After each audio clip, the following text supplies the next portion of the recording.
I believe you really cannot overstate the importance of the role of the technical advisor or the consultant. I suppose we use that word with greater frequency because regardless of the industry wherein you may operate, and of course our focus is long-term care in its various forms, a consultant can not only help your company to branch out into new arenas or enhance your outreach into new markets, but the right technical advisor can also assist you in developing and refining systems that you need to operate in an efficient way. I know when I sit down with clients on a variety of things, just to help them to understand the dignity that has to be associated with healthcare marketing, I'm always focused on the need for them to tie things together. Every activity needs to be somehow tied together, and preferably electronically, in order that we can accomplish our goals and have consistency in communication. In the absence of that consistency, we got major problems. Now, there are some things that consultants can do to assist you in making sure that your business thrives so that you are the kind of example to your clients and prospective clients that gives you instant credibility. A couple of things I'll share here, and then you can always send me an email, brucewm@directcaretraining.com, which is likely flashing on your screen, or give me a call toll free at 866-982-4449, and I'll invite you to seminars throughout the year, webinars, I should say, that focus on these ingredients, but with a broader discussion. Number one, you got to sometimes think for other people. You might be dealing with a prospect and you've enjoyed dealing with that prospect. At the same time, you wonder, why have they not become your client? Where is the trepidation? Where is the concern? Where is the phobia? And so sometimes you got to step back from what your focus has been. And I know what your focus has been. Your focus has been delivering your services because you're good at it, because you earn every penny you're paid, and so you want to hurry up and jump in and show how valuable you can be. Well, that is a good focus, but for the moment, after the pitch has been made, the focus needs to be on where they are. So stop, sit down, feet up a little bit, think about what they might be thinking, and then you can customize an approach to them that pre-addresses what they may be struggling with. Next is the need to demonstrate your value. And I don't mean just articulating it verbally, but in writing. I call it a value statement.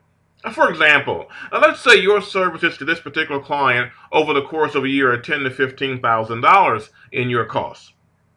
But if you look at it, if they were to follow your advice, whether it relates to regulatory compliance or business development in some category, and they could create a net earning of $90,000, well, wouldn't a person with even menial intelligence be able to see that, boy, there's value in using your services?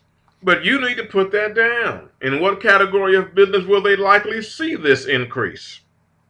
In what area of their operation will this enhanced efficiency end up showing up on their bottom line? You've got to show that, use numbers with the appropriate disclaimers, because there can be other factors that affect the final outcome, but you need to be in a position to demonstrate why or how you are of such value. And then you have to publish frequently. I believe that in the professional arena, your prospective clients could get a little nervous dealing with somebody who is not on a regular basis publishing professional articles of some type that directly relate to what you do or how you have impacted the industry, even in some in-kind ways where somebody is not writing a check to you, but because of your affection for the industry and your commitment to its success, what are you contributing on a general basis that has overall benefit? And then I think it is important that a consultant avoid annoyance. And there's a couple of reasons for that you're not texting and emailing your prospects on a daily basis. You heard the old adage, you want something done, give it to a busy man. Well, I think your prospective clients may begin to wonder why you're not busier than you are if you have time to be instituting communication with them on a daily basis.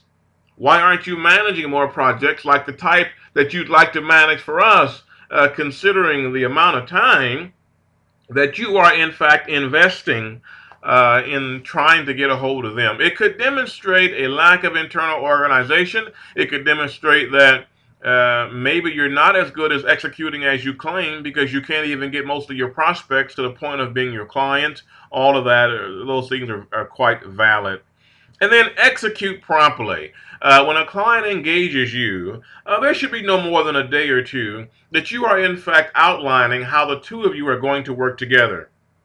Now, in one of the webinars that I conduct on a regular basis, I talk about project management updates and how to provide those to your clients on a regular basis so they see what you're doing and how important it is and what the ultimate goal is for this particular area of your work. And then as you progress to the next item in the lineup of what you're agreeing to do, then you would send out another update that articulates what you're doing and ultimately what the goal is of that particular task. Consultants have a lot to offer. Work with me, and together we can always ponder solutions associated with not only obtaining the business, but providing the kind of quality services that makes you next to none.